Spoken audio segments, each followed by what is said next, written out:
but that's the way I think about it. He really is I don't know, modern day. He's a dinosaur. He is a relic. There will Yeah. you cannot treat human beings in the public eye like he did and get away with it in this day and age. In anything, CEO, coach, teacher, you cannot do it. So I'm going to drop into this show right here. Basically, he was secretly recorded at the halftime of a basketball game. It's a little bit long, it's about a minute, but it sums up Bobby Knight. To anybody that didn't know him, there's a lot of swear words in it, but it is amazing, and it just shows you what kind of competitor this dude was. So I will drop that in, dude. That is exactly what that dude was like. Yeah, and so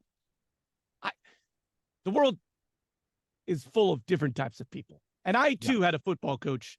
I was never very good, but I had a football coach who would MF you, put a lot of pressure on you, made the stakes very high. And you know what? I really appreciated it because in life, you're going to have high pressure situations. And are you going to take things personal? Are you going to persevere?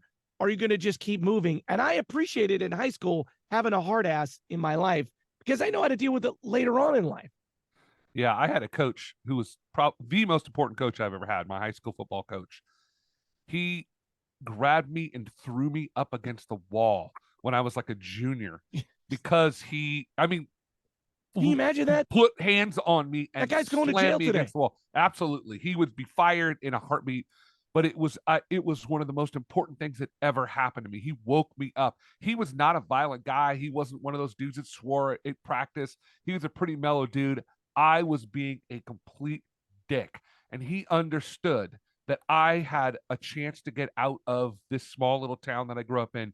He saw the potential in me before anybody else saw the potential in me. And he's like, if you keep doing this, you're not getting out of here. And he wanted to put a hard stop to that. I think that's the style of Bobby. Now, I think that we should be slamming kids up against the wall?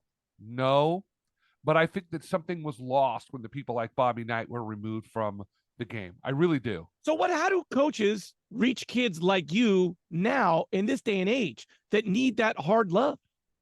I don't know if they do anymore. I really don't. I think that it's such a weird world. Sports in general is weird.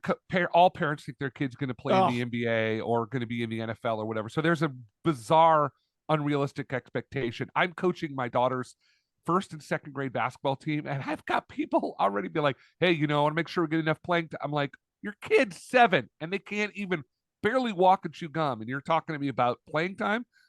How about we teach them how to do a bounce pass first? But so I think we just live in a different era.